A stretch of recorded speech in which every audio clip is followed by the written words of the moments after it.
Okay, so moving away from equations now and going into surds. If you, for example, have the square root of a multiplied by the square root of b, then this is equal to the square root of ab. Okay, a quick example is if I say the square root of 2 times the square root of 3, and you can check this with your calculator, that should be equal to the square root of 6. And the same works for division also. If you, for example, had the square root of 10 divided by the square root of 2, then that's going to be equal to the square root of 5. Okay, so I don't know if you want me to write that down, but if it works for multiplication, it's also going to work for division. Okay, and what did I also want to say here? Oh, if you have the square root of a multiplied by the square root of a, then that is simply equal to a. Let me explain. Why is it that the square root of a number, let's make that number 3, multiplied by the square root of the same number is equal to just the number without the square root? Why is that true? Well, let's think about it rationally. Okay, which is a pun because we're dealing with irrational numbers. Square root 3 times square root 3 is the square root of 9. Okay, multiplying 3 and 3 together using this first law. And that the square root of 9, we know that is equal to 3. You can also think of it like this. Maybe if you're multiplying square root 3 by itself, that is the same thing as saying square root 3 squared. Now the square root and the square, they cancel each other out, and so therefore it's just 3. Okay, so it's important to remember this. The square root of some number times the square root of the exact same number is just equal to whatever that number originally was. Okay. So we're gonna multiply out this two binomial expressions, because we have the 2 minus the square root 2. Now, surds and regular numbers are almost like oil and water. They don't mix really. They don't mix well with each other. So you can't add or subtract surds with normal rational numbers. Okay, so rational and irrational numbers doesn't go together, but you can multiply them. Okay, so it's like, for example, if I say 2 plus x, we can't do anything with that. This is basically the expression in its simplified form. But if I told you 2 times x, you can sort of simplify that a little bit and write it like this, 2x. Okay, so it's still not simplified, but it looks better than, with the times in the middle. So that's what we're doing here. We're going to multiply the 2 with the 2 square root 2. Then we're going to multiply the 2 with the 1. Then we multiply the negative square root 2 with the 2 square root 2. And we multiply the negative square root 2 with the 1. Okay. So 2 times 2 square root 2. Well, 2 times 2 is 4. And the square root 2 just comes along with the ride. Then 2 times 1 is 2. Okay. So let's be careful now for this next one. Negative square root 2 times 2 square root 2. So the 2 in front is just going to be there, right? We're still going to have the negative 2. But then we know that square root 2 times square root 2 is actually just 2. So that together this is going to be 4, right? The negative 2 times the 2 is going to give you a negative 4. Okay. And then we have 1 times the square root of 2 which is just negative square root 2. Okay, so we're going to add like terms now, starting with 4 square root 2 minus 1 square root 2, and that's equal to 3 square root 2. And then we have 2 minus this, which is 4. So 2 minus 4, and that's equal to negative 2. And this is your final answer. Any questions here? Okay. So what's happening here? We are multiplying this square root with that square root. Okay. We are multiplying the two square roots, and we need to simplify it. So remember what I said in the beginning, if you have the square root of a, and that's being multiplied by the square root of b, then this is simply equal to the square root of a times b. Okay, this is the principle I want to use here. Okay, so I'm going to say this is equal to, let me use a big square root, 3 plus square root 5 times 3 minus square root 5. So I'm just multiplying these things that are inside the square roots with each other. Okay, now I'm not going to go and multiply the long way like how I did for the previous question. I'm not going to go and multiply like this. Even though that's a fine way to go about it, I'm not going to go ahead and do all of those steps because I noticed that there's something here that can help me simplify this much quicker. This is like having a plus b times a minus b. Now, whenever you have an expression like this, you don't have to multiply everything out and then simplify the like terms. You know immediately that this is simply difference of squares. So this should come down to a squared minus b squared. Okay, now use that to simplify this. Can anyone give me the answer to this, please? What should this whole thing be reduced to? So is it 9 minus negative minus 5? That is correct. 9 minus 5. When you square the 3, that gives you 9. Okay. When you square the square root 5, that just gives you 5 because the square cancels out with the square root. And we know that 9 minus 5 is 4 and the square root of 4 is 2. So your final answer is just 2. Okay, simplified very nicely. But I want you to take note of this very important step here, the second step. Have a look at what we did there.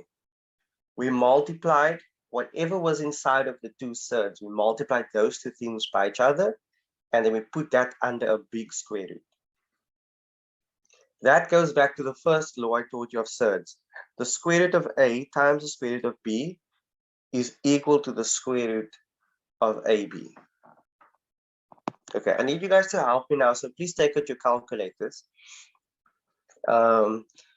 Rationalizing the denominator.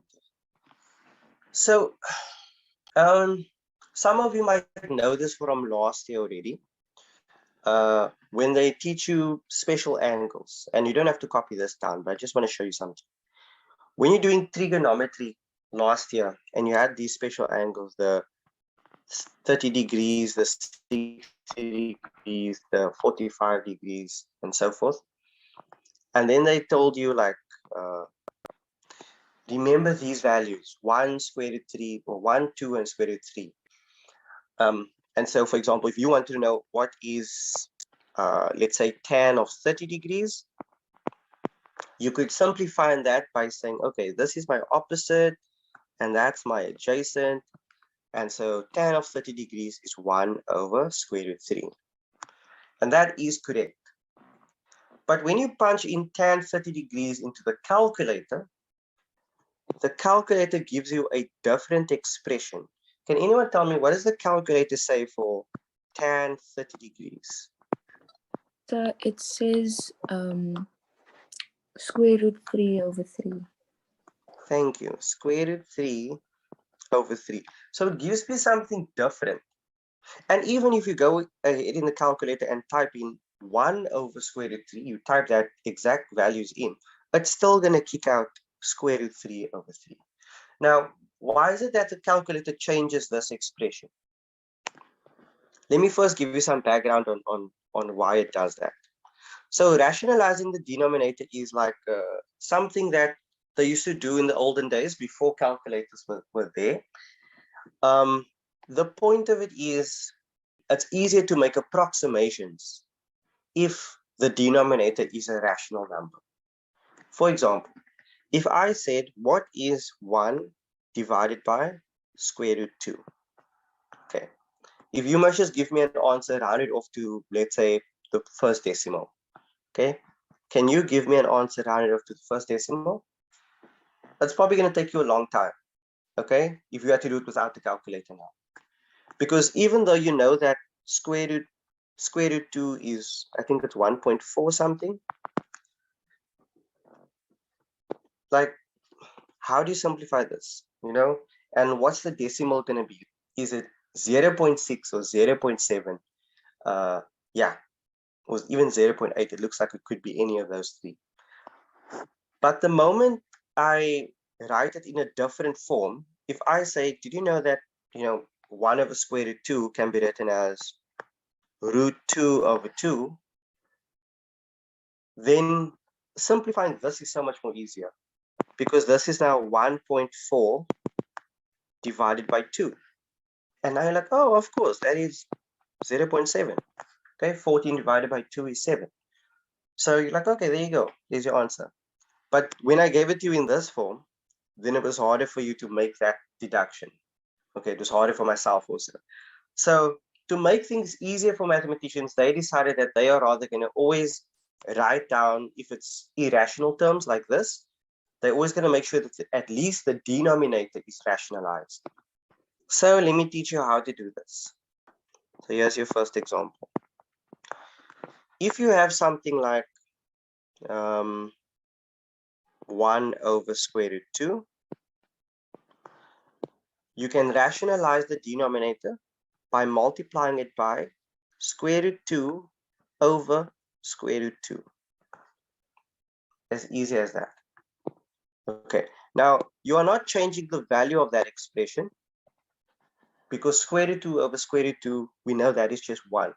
Okay, if you multiply something by 1, it doesn't change anything. And square root 2 over square root 2 is 1. Okay, so we multiply the 1 by square root 2, that should give us square root 2. And then we multiply the denominator, square root 2 by square root 2, and that should give us 2. Okay, so that's how you change 1 over square root 2 to 2 square root 2. Okay, just to see if you guys are paying attention, help me with this next one. If I had 5 over square root 3, can you help me rationalize this number?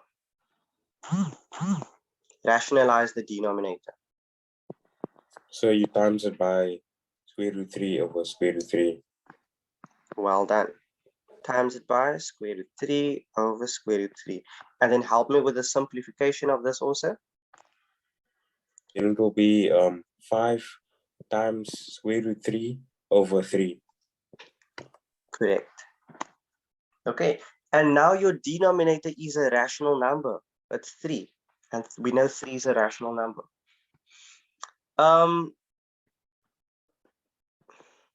What if the denominator looks like this? What if it was, I'll put 2 on the numerator, then on the denominator I'll put 1 plus square root 3. Okay, here you can't just multiply this by square root 3 over square root 3. You'd have to multiply this by the conjugate, and the conjugate is 1 minus square root 3 over 1 minus square root 3. Okay, let me explain why. Once you multiply these denominators, that is difference of squares. right? Similar to the question we did earlier. That's difference of squares. So that's going to come down to 1, because 1 squared is 1. And then square root 3 squared is 3. So it comes down to 1 minus 3. And on top, you'll have the 2 minus 2 square root 2. Sorry, 2 square root 3. It's this 2 multiplied by that. Okay, this is how I get the numerator. Yeah, and you can probably simplify it further from this point on. You can be like, okay, 1 minus 3, that is, what's that? Negative 2. And now you divide both terms by negative 2, and gives you negative 1 plus square root 3. Yeah. So that's how you would simplify this expression. This complicated thing comes down to negative 1 plus square root 3. Okay, let's do one more example before we end our lesson. Again, I'd like you to help me with this one. Rationalize the denominator for this expression.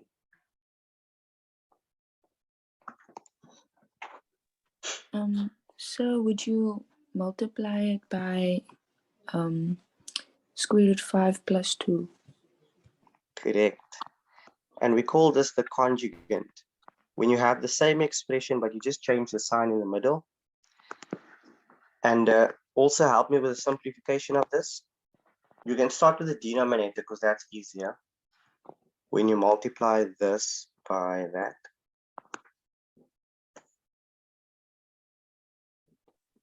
So would it be 5 minus 4? That is correct. And on top, you will have, what you can have on top? Square root 10 plus 2. Square root 10 plus 2 square root 2. Oh, right. Okay. Yes. And this denominator, 5 minus 4, that is just 1. So the answer is actually just square root 10 plus 2 square root 2. Because the denominator is 1. So yeah, anything divided by 1 stays the same. Cool. We're going to end here today. I'll send you guys homework on this as well. The lesson is going to be recorded, and I'll send you a link to where I'm going to put the video. Okay. Keep well, guys. Bye-bye. Thanks Thank you for so joining. much. So